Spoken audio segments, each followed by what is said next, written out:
বদলে আমার বেস্টি।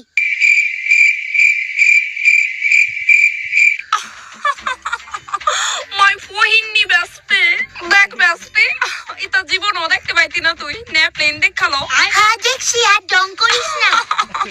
নানকের দেখ হইলো প্লেন চড়াটা তো তোর এই জীবনে ভাগ্যেতে লেখা নাই, তাই ভাবলাম তোর দেখাই দিই। ভাইটা লুন দিতে দিতে যখন ফুটকির চামড়া গুছিয়ে দেবো গা তখন বুঝবি। ও প্লিজ, বারবার লুনের কথা কইতে লাগতো না তোর। আমার লুন আমি বুঝা নিব। তুই অনন্য প্লেন চড় কেন করছে? আমার কোনো শখ নাই লুন লিয়ে প্লেন চড়ার। না না, ইটস ওকে ওকে, হিংসা করাটাই স্বাভাবিক। আমি হিংসা করতেছিও না।